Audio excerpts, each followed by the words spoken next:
हे class, आज हम पढ़ने वाले हैं कार्बन एंड इट्स कंपाउंड वाला चैप्टर नंबर 4। ठीक है, तो कार्बन जो है वो एक प्रकार का तत्व होता है। ठीक है, क्या होता है? एक प्रकार का तत्व है जो कि एक अधातु है। ठीक है, अधातु।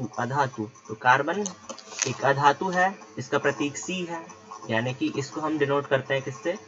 सी से डिनोट करते हैं। ठीक है, पृथ्वी पर कार्बन जो है वो CO2 मात्रा में और खनिज लवणों में पाया जाता है। ठीक है, यहाँ पर ये मिलता है 0.03% और यहाँ पे ये लगभग मिलता है 0.02%। ठीक है, फिर हमारी बॉडी जो होती है वो कार्बन की बनी होती है। ठीक है, तो कार्बन जो है वो एक तरह का क्या है? एक तरह का तत्व है।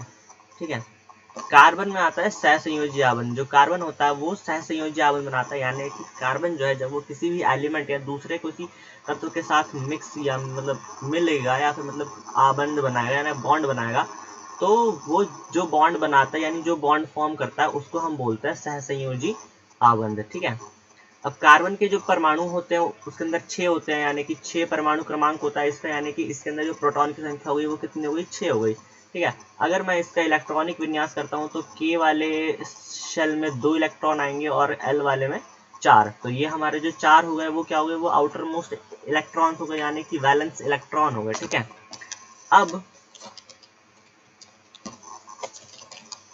अब जो कार्बन है वो अगर ये धातु है, ठीक है, या फिर सॉरी अधातु है, तो ये क्यों ये माइनस का C4 नेगेटिव नहीं बनाता और ना ही ये प्लस का C4 पॉजिटिव आयन बनाता? तो देखो, अगर हम कार्बन एज अ डोनेटर लेके चलते हैं, अगर हम कार्बन को अगर हम इलेक्ट्रॉन डोनेटर मानते हैं, तो अगर कार्बन 4 इलेक्ट्रॉन को क्या करेगा? जैसे इसके पास लास्ट वाले इलेक्ट्रॉन में 4 इलेक्ट्रॉन है, सॉरी लास्ट वाले शेल में 4 इलेक्ट्रॉन है, तो इसका मतलब या तो ये चार इलेक्ट्रॉन किसी को दे देगा या फिर ये 4 इलेक्ट्रॉन किसी से ले लेगा अगर इसको अपना ऑक्टेट पूरा करना है ना।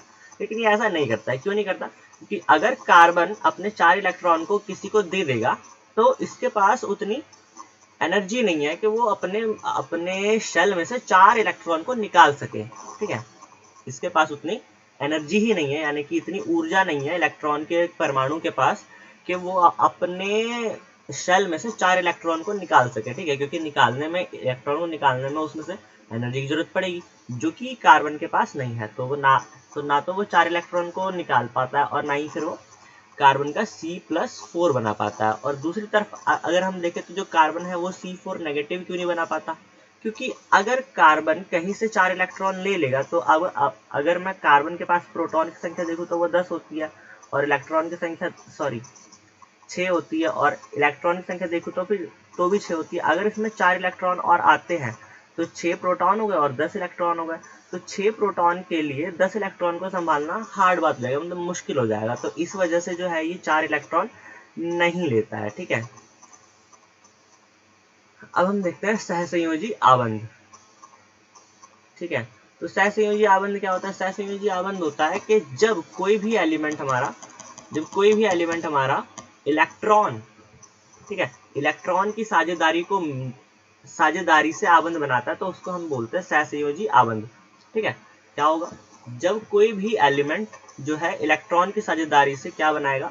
बॉन्ड बनाएगा, तो उसको हम बोलेंगे इलेक्ट्रॉन सहसंयोजी आबंध। ठीक है, जैसे हाइड्रोजन के अंदर अगर हम देखें तो इसके अंदर खाली एक इलेक्ट्रॉन होता है, तभी तो ये हमेशा अपना ऑक्टेट पूरा करने के लिए यानी कि पहले वाले में ही सिर्फ 2 इलेक्ट्रॉन करने के लिए क्या काम करता है कि बॉन्ड बनाता है। कौन सा बॉन्ड बनाता है? इससे इसके पास दो आ गए और इसके पास दो इलेक्ट्रॉन आ गए। ठीक है, तो इसका भी ऑक्टेट पूरा हो गया और इसका भी ऑक्टेट पूरा हो गया। भाई इस एक जो हाइड्रोजन है वो ये बोलेगा ला मैं 13 इलेक्ट्रॉन यूज कर लेता हूँ, और ये वाला हाइड्रोजन बोलेगा कि ला मैं 13 इलेक्ट्रॉन यूज कर लेता हूँ। ठीक है, ऐसे अगर हम ऑक्सीजन का देखते हैं, ठीक है, तो ऑक्सीजन में अगर हम देखें, कितना आगे चला जाता है,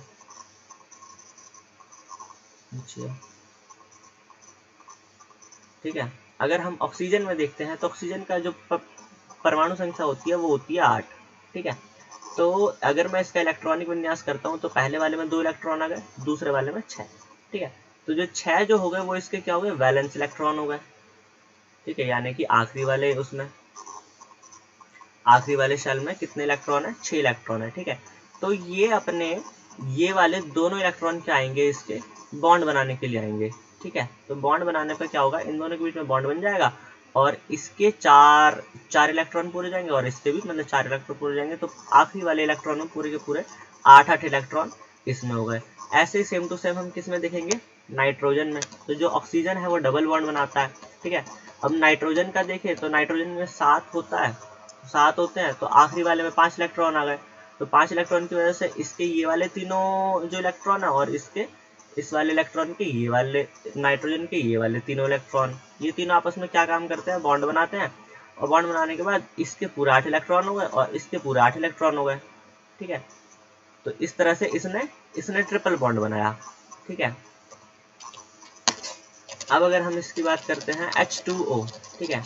तो H2O की अगर मैं बात करूं तो ऑक्सीजन को 2 और 6, तो इसको आखिरी वाले इलेक्ट्रॉन में 2 इलेक्ट्रॉन चाहिए आखिरी वाले शेल में। और अगर हम हाइड्रोजन की बात करें तो इसको आखिरी वाले इलेक्ट्रॉन में 1 इलेक्ट्रॉन चाहिए और एक और हाइड्रोजन आएगा तो उसको भी 1 इलेक्ट्रॉन चाहिए। तो इस तरह से इसका वाला हाइड्रोजन वाला जो इलेक्ट्रॉन है वो ऑक्सीजन यूज कर लेगा और इस वाले हाइड्रोजन का जो एक इलेक्ट्रॉन है वो ये वाला ऑक्सीजन यूज कर लेगा। तो इसके पास तो पूरे 8 इलेक्ट्रॉन हो गए। अब इसने कहा कि तू मेरा वाला इलेक्ट्रॉन यूज कर ले, तू मेरा वाला इलेक्ट्रॉन यूज कर ले, तो इसके पास 2 इलेक्ट्रॉन हो गए, तो इनका भी हमारे पास जो सब शेल है वो पूरा हो गया, ठीक है। देखो अब कह रहा है कि सहसंयोजी आबंध में जो गलनांक होता है और जो क्वथनांक होता है वो बहुत कम हो जाता है, ठीक है, क्योंकि इनके बीच में जो फोर्स होती है वो बहुत कम होती है, ठीक है, जो कि जल्दी से क्या होती है, टूट जाती है, ठीक है। विद्युत के कुचालक होते हैं, क्यों, क्योंकि अगर कोई भी इलेक्ट्रॉन जो है वो फ्री ही नहीं है, ठीक है, नॉट फ्री इलेक्ट्रॉन, तो अगर कोई इलेक्ट्रॉन फ्री नहीं है तो फिर ये विद्युत के कुचालक ही तो होंगे, ठीक है। कार्बन की सर्वतोमुखी प्रकृति, अब कार्बन के अंदर 2 तरह की प्रकृति होती है, 2-3 तरह की प्रकृति है, जिसमें सबसे पहले हमारे पास क्या है, श्रृंखलन है। श्रृंखलन का मीनिंग क्या होता है कि जो कार्बन जो है वो आपस में बॉन्ड बना करके लंबी लंबी श्रृंखलाएं बनाएगा, ठीक है, ठीक है, चाहे वो एकल बंध हो, चाहे वो द्विबंध हो या फिर वो त्रिबंध हो। तो इन सब से जुड़ करके ये क्या बनाता है, लंबी लंबी श्रृंखला बनाता है इस तरह से, ठीक है।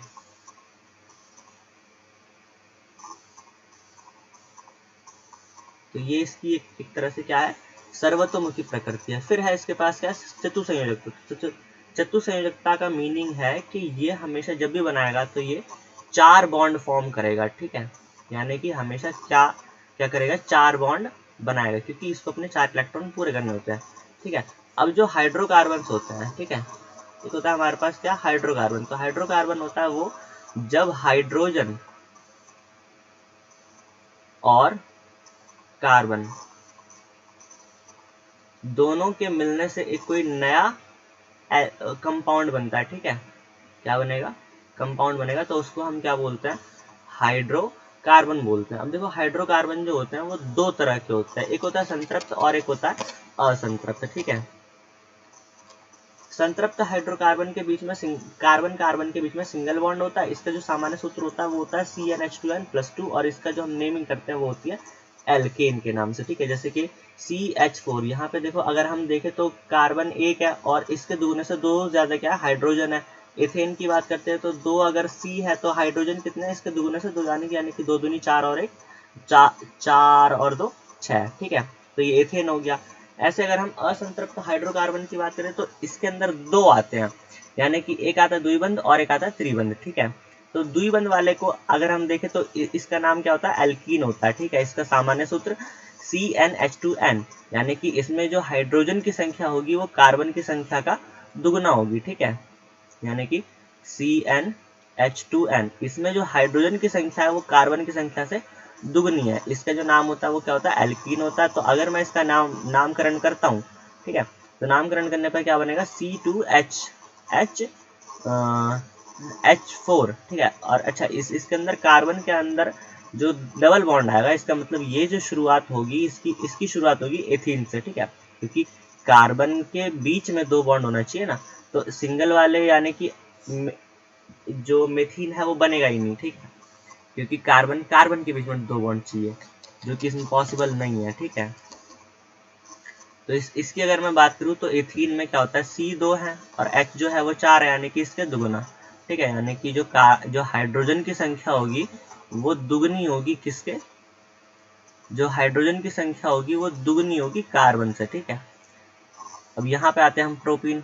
प्रोपीन की बात करते हैं तो क्या आएगा भाई, अगर हमारे पास 3 कार्बन है तो हाइड्रोजन कितने होंगे, इसके दुगुने से 2, इसके दुगुने के बराबर बस खाली, यानी कि अगर 3 दूनी तो 6, तो 6 हो गए क्या, हाइड्रोजन हो गए, यानी हाइड्रोजन की संख्या क्या हो गई, 6 हो गई, और कार्बन की संख्या क्या हो गई, 3 हो गई, ठीक है। तो ये क्या बनेगा हमारे पास, प्रोपीन। अब आते हैं हम त्रिबंध। त्रिबंध को लेकर अगर हम देखते हैं तो कार्बन कार्बन के बीच में कितने बॉन्ड आएंगे, 3 बॉन्ड आएंगे, ठीक है। और इसका जो सामान्य सूत्र होता है CnH2n-2, इसको हम जानते हैं अल्काइन के नाम से, ठीक है। तो इसमें जो हाइड्रोजन की संख्या होती है वो कार्बन की संख्या के दुगने से 2 कम होती है, यानी कि 2C-2, ठीक है। यानी जो हाइड्रोजन की संख्या होगी वो क्या होगी, कार्बन के दुगने से 2 कम, ठीक है। तो अगर हम यहाँ पे देखते तो C, अगर 2C है तो इसका दुगुना यानी कि 2 दूनी 4, 4 में से 2 जाएगा, क्या बचेगा, 2 बचाते यानी कि C2H2। अगर हम इसका देखते हैं C4H, हाइड्रोजन में दुगने से इसका दुगुना करा और उसमें 2 माइनस कर दिया तो क्या हो गया, 4 दूनी 8, 8 में से 2 के कितना बचा, 6, ठीक है। तो ये हो गया हमारे पास ब्यूटाइन, ठीक है।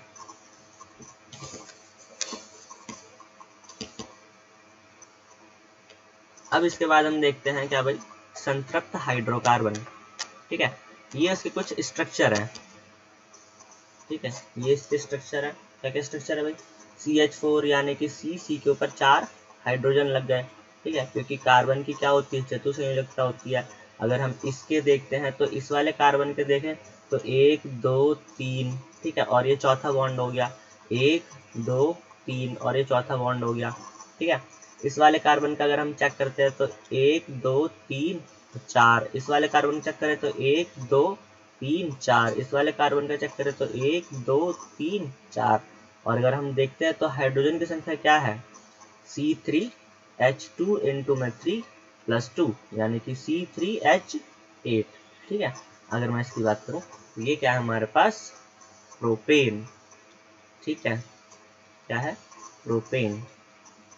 अब इसके बाद आता है असंतृप्त हाइड्रोकार्बन, सबसे पहले द्विआबंध, ठीक है। तो द्विआबंध के लिए हमारे पास क्या है, सबसे पहले इसको हम बोलेंगे अगर 2 कार्बन है, इसके देखते हैं 4 बॉन्ड पूरे हैं कि नहीं, तो ये वाला कार्बन देखते हैं तो 1 2 3 4, और ये वाला देखते हैं तो 1 2 3 4, ठीक है। तो ये बन गया हमारे पास क्या, एथीन, ठीक है। ये बन गया हमारे पास प्रोपीन, और ये बन गया हमारे पास ब्यूटीन, ठीक है। फिर इसके बाद इसके कुछ स्ट्रक्चर हैं, ठीक है, असंतृप्त हाइड्रोकार्बन में त्रिआबंध वाले के, है ना। तो त्रिआबंध में अगर हम देखते हैं यानी कि जिसके अंदर क्या होंगे, 3 बॉन्ड होंगे, तो ये हो गया हमारे पास एथाइन, ठीक है, और ये हो गया हमारे पास प्रोपाइन, और ये हो गया हमारे पास क्या, पेंटाइन, ठीक है। क्योंकि इनमें क्या आ रहा है, 3 बॉन्ड आ रहे हैं बीच में, ठीक है। अब देखते हैं इसको संरचना के आधार पर। तो देखो संरचना के आधार पर इसको हम कई सारे उसमें बांटते हैं, जैसे कि सबसे पहला आता है हमारे पास सीधी श्रृंखला में, ठीक है। तो सीधी श्रृंखला में क्या होगा, जो कार्बन होंगे वो आपस में जुड़े हुए होंगे, लेकिन बस खाली एक सीधी चेन से, जैसे कि ये जुड़ी हुई है, यानी कि सी सी सी सी सी, और ये सारी की सारी एक सीधी श्रृंखला जुड़ी है। इसका एक उदाहरण है क्या, प्रोपेन, ठीक है। फिर इसके बाद आता है देखो शाखित, ठीक है। तो अगर हम शाखित में देखें तो क्या होगा कि एक सीधी चेन होगी और एक सीधी चेन में एक ब्रांच जुड़ी हुई है। अगर हम इसको देखें तो सी सी सी, ठीक है, ये तो गई हमारी सीधी चेन, इसके अंदर H लगा दो, इसके बॉन्ड पूरे कर देते हैं, ठीक है। इसके बॉन्ड हमने क्या करे, पूरे कर दिए। अब अगर यहाँ पे अगर हम चाहे तो एक और CH3 लगा सकते हैं, ठीक है। तो ये जो हो गई वो एज अ शाखा हो गई, ये क्या हो गई, ये हमारी शाखा हो गई, ठीक है। तो ये शाखित होती है, जैसे हमारे पास पेंटेन की संरचना है, ठीक है। अगर हम पेंटेन की संरचना देखते हैं तो यहाँ पर ये भी पेंटेन है और ये भी पेंटेन है और नीचे वाला भी पेंटेन है, यानी कि यहाँ पे जो है ये सीधी सीधी चेन है, तो ये भी हमारा क्या हो गया, पेंटेन हो गया। क्यों, क्योंकि इसके अंदर C5 है और 12 जो है वो इसके दुगुने, हाइड्रोजन जो है वो इसके कार्बन की संख्या के दुगुने से 2 ज्यादा है, तो ये हमारा पेंटेन हो गया। इसमें देखते हैं तो 1 2 3 4, ठीक है, 4, एक गलत बना दिया लगता है,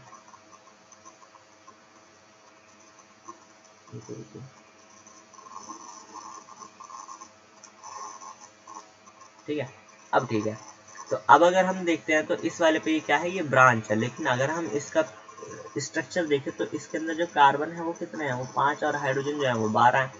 तो इसका मतलब क्या है कि ये भी हमारा क्या है, पेंटेन है। ठीक है, क्या है, पेंटेन का ही सूत्र है, लेकिन इसका स्ट्रक्चर जो है वो अलग है। तो ऐसे कंपाउंड जिनके स्ट्रक्चर तो सेम हो, ठीक है, सॉरी स्ट्रक्चर तो अलग अलग हो, लेकिन इनका जो कार्बनिक जो फॉर्मूला है वो क्या हो, वो सेम बने, तो इनको हम बोलते हैं समावयव, यानी कि आइसोमेरिज्म। ठीक है, आइसोमेरिज्म। ठीक है, यानी कि जिनका स्ट्रक्चर तो सबकी क्या है, अलग अलग है, यानी स्ट्रक्चर डिफरेंट। ठीक है, यानी जो स्ट्रक्चर है वो क्या है, वो डिफरेंट है, बट द फॉर्मूला, जो फॉर्मूला है वो क्या है, वो सेम है। ठीक है, जो फॉर्मूला है वो क्या है, वो सेम है। तो ऐसो को हम क्या बोलते हैं, आइसोमेरिज्म, यानी कि समावयव बोलते हैं। ठीक है, समावयव। अब उसके बाद होती है, देखो, एक वलय में होती है। ठीक है, किसमें होती है, वलय में। ठीक है, फिर होते हैं हमारे पास वलय, यानी कि ऐसी स्ट्रक्चर जो कि रिंग बनाती है। ठीक है, कार्बन कार्बन अपने साथ मिल करके क्या बनाएगा, रिंग बनाएगा। तो इसमें सबसे पहले हमारे पास क्या है, साइक्लोहेक्सेन। ठीक है, देखो यहाँ पे जो सारे जो कार्बन है वो आपस में मिल करके क्या बना रहे हैं, एक तरह का रिंग बना रहे हैं। ठीक है, एक तरह का क्या बना रहे हैं, रिंग बना रहे हैं। इसमें क्या है, हमारे पास 6 कार्बन है, और 6 कार्बन जो है वो आपस में मिल करके क्या बना रहे हैं, रिंग बना रहे हैं, एक क्लोज रिंग बनाई। ठीक है, एक क्लोज रिंग बनाई, जिसको हम क्या बोलेंगे, साइक्लोहेक्सेन। ठीक है, और ये वाला अगर हम देखते हैं तो ये है बेंजीन का फॉर्मूला। ठीक है, और ये भी क्या बना रहा है, बस खाली डबल बॉन्ड। ये वाला हमारा क्या हो गया, संतृप्त हो गया। ठीक है, क्योंकि इसमें जो है कार्बन कार्बन के बीच में कितने बॉन्ड है, सिंगल सिंगल बॉन्ड है। और अगर हम इसको देखते हैं असंतृप्त में, तो कार्बन कार्बन के बीच में देखो डबल डबल बॉन्ड आ रहा है, तो इसका मतलब ये वाला कैसा हो गया, असंतृप्त हो गया। ठीक है, असंतृप्त। ठीक है, अब इसके बाद आता है हमारे पास प्राकार्यात्मक समूह, यानी कि फंक्शनल ग्रुप। क्या आता है, फंक्शनल ग्रुप। तो फंक्शनल ग्रुप होता है कि बीच वाले सी पर एक डबल बॉन्ड से ओ आके जुड़ जाता है, और जो बीच वाला सी है वो दोनों तरफ किससे जुड़ा होना चाहिए, कार्बन से जुड़ा होना चाहिए। तो इसको हम बोलते हैं कीटोन। ठीक है, फिर आता है हमारे पास कार्बोक्सिलिक अम्ल, यानी कि एक सी होगा, यानी कि जो आखिरी वाला जो सी होगा उस पर डबल बॉन्ड से ओ और सिंगल बॉन्ड से ओ जुड़ जाएगा। ठीक है, तो इसको हम क्या बोलते हैं, इसको हम बोलते हैं कार्बोक्सिलिक एसिड। अब ये दोनों हमने क्या कर रखे हैं, पढ़ रखे हैं। ठीक है, यानी ये दोनों हमने जो है वो पढ़े हुए, यानी असंतृप्त और संतृप्त वाले। फिर इसके बाद आता है देखो समजातीय श्रेणी। ठीक है, फिर इसके बाद क्या आता है, समजातीय